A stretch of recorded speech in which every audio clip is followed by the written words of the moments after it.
بسم الله الرحمن الرحيم soo dhawaada saaxiibayaal aan kula wadaago wararkii ugu dambeeyay Iran iyo Hezbollah markii ugu horeysay weerar lala yaabay ayay qaadeen Turkiga dignin ayuu soo saaraya Israa'iil iyo Mareykanka kaarto cusub ayay la soo bixeen qadar go'aan kale ayay qaadatay oo dhanka shidaalka ku saabsan gobolka guud ahaan iyo wararkii ugu dambeeyay aan kula wadaago iyo fariimaha ka imaanaya dhanka Mareykanka intaanan eegin dhammaan warbixinadaasi aan ku hormaro wararkii ugu dambeeyay insha Allah qaybaha ugu dambeeyana waan kula wadaagi doonaa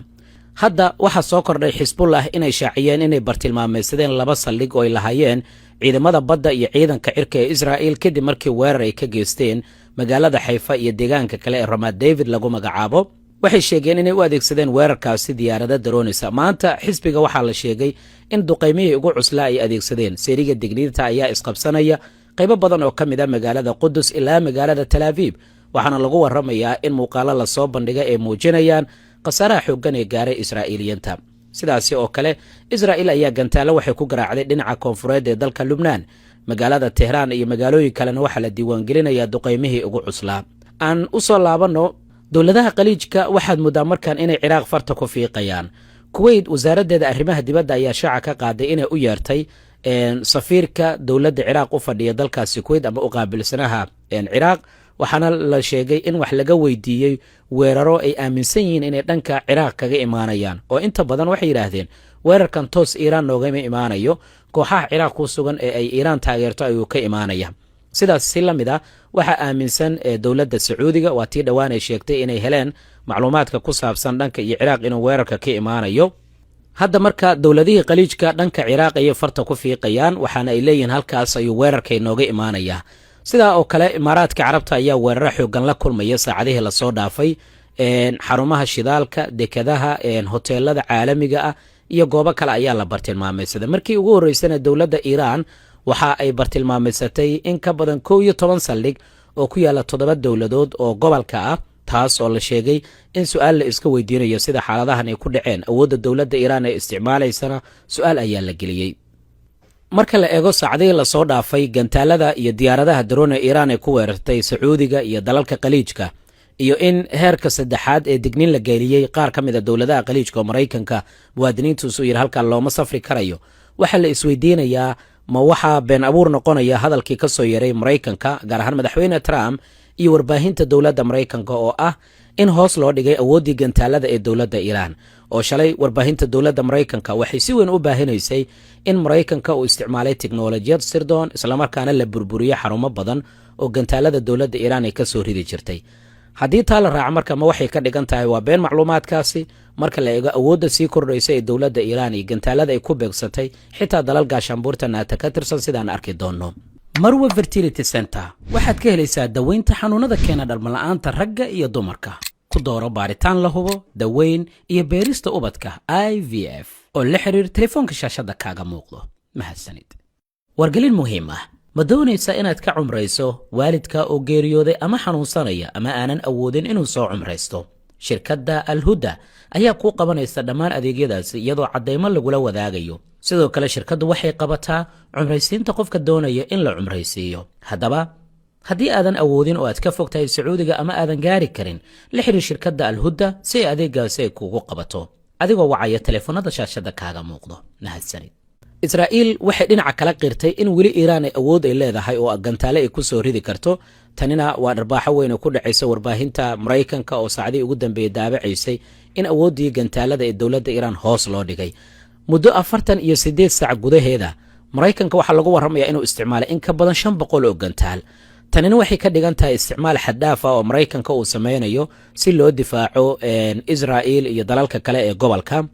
waxayna saameyn ku yeelan doontaa kaydkii gantaalada ee dawladda Iran warbixin wargeyska The Economist lagu daabacayna waxay tilmaamaysaa in qaliijka muddo dheer uusan sii wadi karin difaac dhanka hawada haddii mawjadaha gantaalada iyo diyaaradaha droniska ee dawladda Iran ay sii socdaan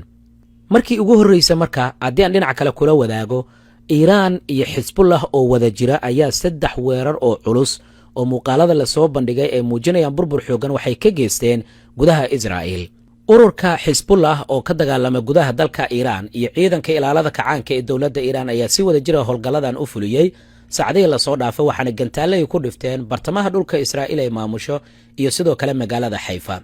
labadii saacee lasoo dhaafayna waxaa la sheegay 3 mawjad oo gantaalla oo culus in halkaasi lagu weeraray. tanina waxay muujisay horumarka dagaalka iyo isbeddelka dowladda Iiraan iyo sida ay u sii kordhinayaan daalinta nidaam difaaciyeedyada. waa markii ugu horreysay oo ururka Xisbullah awood intaan la eg ay la soo baxaan tan iyo dilkii Xasan Nasrallah dabayaaqadii bishii Sebtembar sanadkii 2024. in la daaliyo marka nidaam difaaciyeedyada Israa'iil sida nidaam difaaciyeedka Iron Dome, nidaam difaaciyeedka David, Selene, Arrow, THAAD iyo Patriot waxaa la sheegay inay qayb ka tahay istaraatiijiyadda dowladda Iiraan. marar badanna waxaa la sheegay inay gantaalada ay halkaas ay kaga baxsanayaan. dhinaca kalena Israa'iil iyo Mareykanka waxay la soo baxeen istaraatiijiyad kale oo ay doonayaan inay ku naafeeyaan nidaamka difaac iyo gantaalada Iiraan halka laga soo ridayo. waxaa soo baxaya in caqliga macmalka la bilaabay in la isticmaalo oo marka Iiraan gantaal ay soo rido uurada inta la daba kaco halkaasi la bartilmaameysanayo gantaalada Iiraan ay halkay ka soo ridayso. iyo sidoo kale markasta oo iftiinka gantaalada halkay ka soo baxayaan la arkana in halkaasi areadaas dukumdaakum laga dhigayo. sidaa daraadeed haddii Iiraan ay 5 gantaal 4 gantaal ay dhowr meelood oo kala duwan ay ka soo tuurto, Israa'iil iyo Mareykanka waxay dejiyeen qorshe marka in goobtaasi la bartilmaameysado haddii kayd 50 ilaa 100 gantaal oo ku jirana gabi ahaan dukumdaakum laga dhigo. waa istaraatiijiyadda cusub ee ay la soo baxeen Israa'iil iyo Mareykanka. dhanka NATO aan aadno,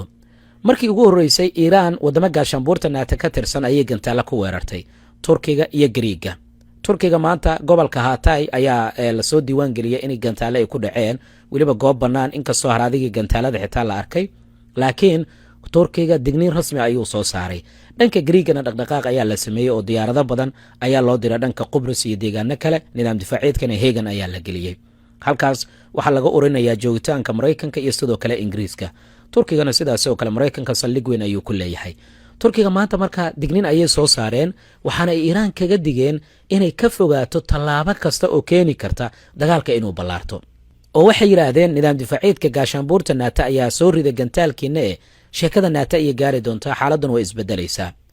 war ka soo baxay wasaaradda arrimaha dibadda ee dowladda Turkiga ayaa lagu sheegay in Hakan Fidan wasiirka arrimaha dibadda uu maanta telefoonka kula xiriiray dhigiisa dowladda Iiraan Abbas Araghchi, waxaana uu ku adkeeyay muhiimadda ay leedahay in la iska ilaaliyo wax kasta oo kordhin kara xiisadda ama fidin karaya dagaalka kuna fidin karaya gobolka. wakaaladda wararka ee Anadolu ayaa sidaa baahinaysa. weliba waxaa la yidhi carada iyo walaaca xukuumadda Ankara ay ka qabto gantaalkii ugu dambeeyay ayaa lala wadaagay Abbas Araghchi maadaama gantaal balastiga dhanka Iiraan lagu weeraray maanta. wasaaradda difaaca ee dowladda Turkiga ayaa sidoo kale sheegtay inay dhinaca kale qiimeyn ku sameynayaan suuragalnimada gacan saddexaad inay arrintan ku lug yeelan karto oo la doonayo dagaalka guud ahaan gobolka in lagu ballaariyo. madaxa waaxda isgaarsiinta ee madaxtooyada Turkiga Burhanuddin Duranna dhankiisa wuxuu sheegay Turkiga inuusan ka waaban doonin inuu qaado dhammaan tallaabooyinka lagama maarmaanka ah si uu dhulkiisa iyo hawadiisa u difaaco. gantaalka maanta Turkiga lagu weeraray waxaa la sheegay inuu hawada Ciraaq iyo Suuriya soo dulmaray, sidaa daraadeedna uu ku dhacay xadka Suuriya iyo Turkiga gobol ku yaala. Gariiga dhankooda digniin ayay soo saarayaan, waxaana ay leeyihiin waa suuragal in gaashaanbuurta NATO dagaalka ay ku soo biirto. Qatar maanta war ayay soo saartay, waxaana ay ku dhawaaqday in la joojiyo soo saaridda mid ka mid ah kaalmihii shidaalka gaaska dabiiciga. in la joojiyo soo saaridii gaaska dabiiciga waa markii labaad oo dowladda Qatar ay go'aankan ay soo saarayso.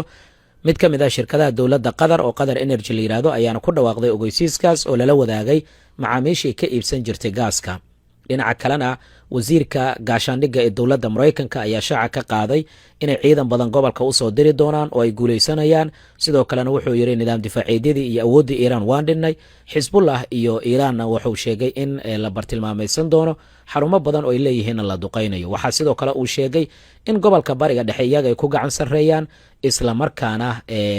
iyaga ay gacanta ay ku hayaan warqadda dagaalka lagu soo gabagabeynayo sida hadalka uu dhigay. mas-uuliyiinta dowladda Iiraan waxay sheegeen inaysan marnaba aamini doonin Mareykanka iyo Israa'iil oo wada hadal aysan la gali doonin. wararka ugu dambeeya ee soo kordhay aan kula wadaago mar kale, qaraxyo xoogan ayaa dhawaaqooda laga maqlay magaalada Tel Aviv oo caasimadda Israa'iil, deegaanada dhacdhanka waqooyi Israa'iil sidaas oo kale qaraxyo ayaa laga maqlay. waxaana lagu warramayaa in nidaam difaaciyeedyada ay ka baxsanayaan qaar ka mid ah gantaalada ka imaanaya dhanka iyo Iiraan. gantaalo kale waxaa la sheegay in lagu soo riday dhanka iyo magaalada Qudus ciidamada Israa'iil halkay ku sugan yihiin,